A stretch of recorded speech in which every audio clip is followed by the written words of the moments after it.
बिहार के एक छोटे से गांव में मोहन नाम का किसान रहता था। वह बहुत ईमानदार था और खेती करके ही अपना घर चलाता था। लेकिन उसी गांव में उसका बचपन का दोस्त सुरेश भी रहता था, जो ना तो मेहनत करता था और ना ही ईमानदारी से जीना जानता था। एक दिन अचानक गांव में तेज बारिश होने लगी और मोहन की पूरी फसल बर्बाद हो गई। अरे बाप रे! हे भगवान, ये कैसी बरसात कर दी तूने। मेरी सारी मेहनत की कमाई, ये धान गेहूं सब पानी में डूब कर सड़ गए। मैंने दिन रात खटकर यह फसल लगाई थी। अब बच्चों को क्या खिलाऊंगा? पेट तो दिन में 3 बार भूख से तड़पता है, लेकिन जेब में ढेला तक नहीं बचा है। लगता है आज फिर खाली पेट सोना पड़ेगा। थका हारा मोहन घर लौटा और अपनी पत्नी को सारी बातें बताईं। पत्नी बोली, अजी सुनते हो, ऐसे बैठे बैठे चिंता करने से क्या होगा। हर बार खेत में फसल लगाते हो और हर बार या तो बारिश या सूखा सब खराब कर देता है। आप क्यों ना कोई और काम शुरू करें। गांव में तो कुछ भी नया नहीं है। अगर आप कुछ हटके करेंगे तो लोग जरूर पसंद करेंगे। हटके काम? अरे भगवान, हटके काम तो शहर में लोग करते हैं। गांव में हटके करूंगा तो लोग हट्टा कट्टा करके मुझे ही हटा देंगे। देखिए जी, मजाक मत उड़ाइए। मेरा मतलब है छोटा मोटा बिजनेस, जैसे पकौड़ी, जलेबी या फिर पाव भाजी का ठेला। आपको तो वैसे भी लोग पसंद करते हैं। अगर आप ईमानदारी से पाव भाजी बेचोगे तो पूरा गांव आपके ठेले पर उमड़ पड़ेगा।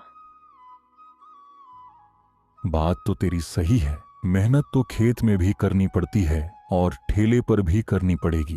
तो चलो कल से पाव भाजी का ठेला लगाते हैं। देखता हूँ गांव वाले मेरे गर्मा गर्म पाव भाजी खाते हैं या नहीं। अगले ही दिन मोहन ने गांव के चौक पर पाव भाजी का ठेला लगाया। आइए आइए, गांव की सबसे टेस्टी पाव भाजी, 10 रुपए की प्लेट। इतना स्वाद कि जीभ नाच उठेगी। इतना झंझनाता मसाला कि दांतों से सीधे कान तक करंट पहुंच जाएगा। ले जाइए, ले जाइए। अरे मोहन, तेरी पाव भाजी तो कमाल कर रही है। इतना ताजा आलू, इतना स्वादिष्ट मसाला और भाजी, वाह वाह। ऐसा लगता है जैसे भगवान ने खुद कड़ाही में चम्मच चला दिया हो। ये सब देखकर दूर खड़ा सुरेश जलने लगा। ये मोहन भी ना खेत से सीधा ठेले तक पहुंच गया। और देखो तो सही, भीड़ लगी पड़ी है। इतना पैसा आ रहा है कि इसकी जेब में नोट रखने की जगह कम पड़ जाएगी। नहीं, ये कैसे हो सकता है। पैसा तो मुझे कमाना चाहिए। कल से मैं भी पाव भाजी बेचूंगा और इससे भी बड़ा ठेला लगाऊंगा।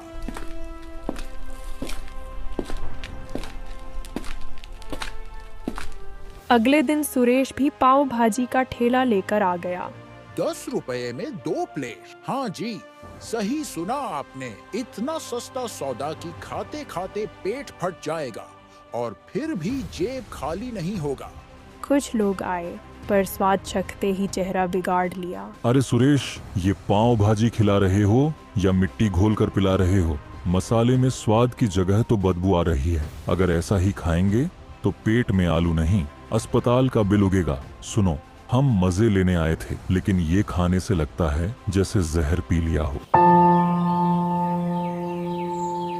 कुछ ही दिनों में गांव वालों को सुरेश की पाव भाजी खाने से उल्टी दस्त होने लगे, क्योंकि वह नकली मसाले और बासी आलू डालकर भाजी बनाता था। एक दिन गुस्से से सबने सुरेश को घेर लिया और गांव वाले हल्के फुल्के कॉमिक अंदाज में उसकी धुनाई कर दी। तभी मोहन आगे आया और उसे बचाया। देख भाई सुरेश, दौड़ हमेशा लंबी करनी चाहिए। छोटा रास्ता अपनाओगे तो गिरना तय है। चल, अब तू मेरे साथ ईमानदारी से पाव भाजी बेच। हम दोनों मिलकर इस गांव के पाव भाजी किंग बनेंगे।